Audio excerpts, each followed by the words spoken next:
Sebastian would like to know, what do you think should be tested in API test automation? Only the response? Also the databases modifications? Other things? Okay, so only the response database modifications, is that what? Mm-hmm. So when you're testing the API, Mm-hmm. you're testing a lot of things together. Okay. So my first step is usually the status code. Okay. And then after that, I'm digging into the response body, and if it's returning the right things and everything. Depending on the calls, like if you're doing a delete and you want to make sure it's not in the database anymore, then you have to understand what your API is doing and how it's deleting things. So we have, in one of our applications, we have a soft delete. So if you do a delete of something and then you do a get of that thing, it will return a 404, but it's still in the database because it has a flag marked, set for delete in 90 days, just in case someone messed up, they accidentally deleted something. We don't want them to,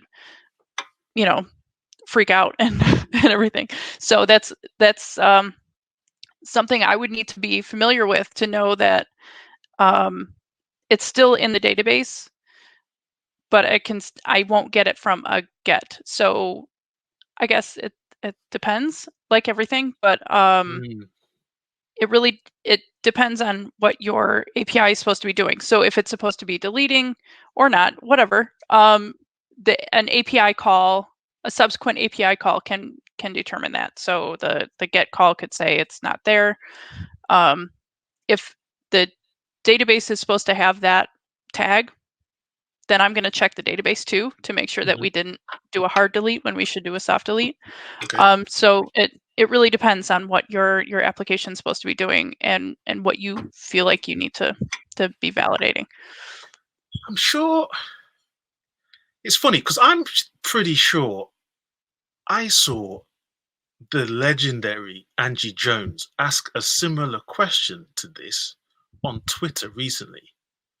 And it was around, I think she was asking something like, do we need to test every single element of the response or not, for example? Right. Like if you're returning everything, like is everything that's being returned, is that something that you should be testing? And yeah, and is I that, think yeah. the consensus was if you're returning it, then you should be testing it to make sure Right, that okay. it's right. Okay. At least that's where I saw the, various parts of the Did you thread. see it as well? Yeah.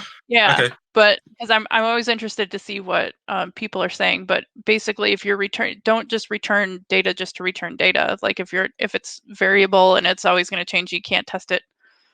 That's okay. A problem, I guess. Okay, all right. Thank you very much for that question, Sebastian.